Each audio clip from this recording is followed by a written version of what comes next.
Universidad de las Fuerzas Armadas ESPE. Innovación para la excelencia.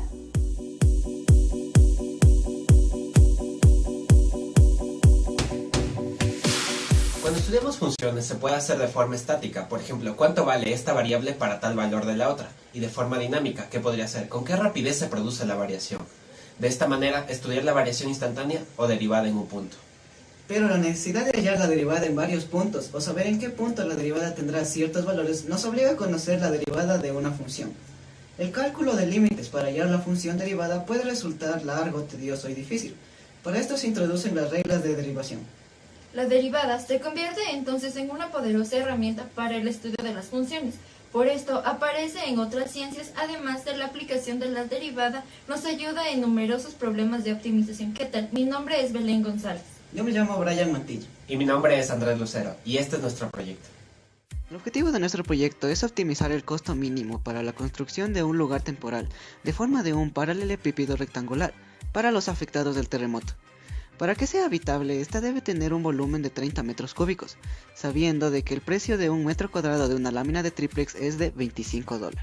Para esto se necesita conocer el concepto de optimización para poder encontrar el costo mínimo, de tal modo saber resulta ser el camino más factible al comprar los materiales de la casa, obviamente con conocimiento previo de las reglas de aplicación de la derivada. La derivada es el resultado de un límite y representa la pendiente de la recta tangente a la gráfica de una función en un punto, es decir que vamos a tener límite de la variación de x cuando tiende a 0 de la función, esta restada con la función inicial sobre la variación de x. Básicamente, para derivar una función se usa límites, no obstante es más fácil y nos ahorra más tiempo al utilizar las siguientes reglas de derivación.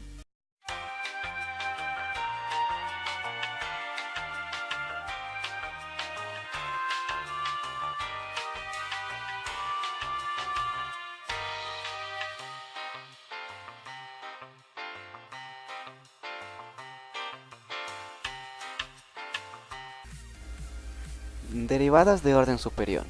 Las derivadas de orden superior no es más que al derivar una función que ya haya sido derivada.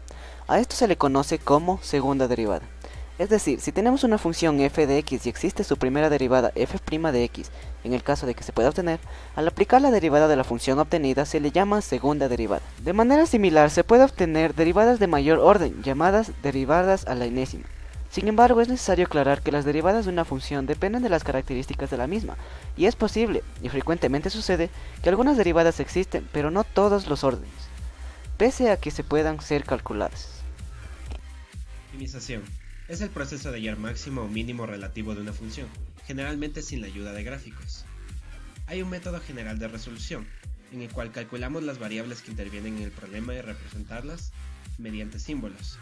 En esta parte, pasamos a expresar la función que nos piden para maximizar o minimizar en función de las variables anteriores. Ahora expresaremos la función con una sola variable independiente. Para ello, con los datos del problema, relacionamos las variables entre sí y despejamos una función de la otra. En general hay que despejar la incógnita que se resulte más fácil. Calcularemos el dominio de la función, además de los máximos y mínimos de la función aplicando el criterio de la primera derivada.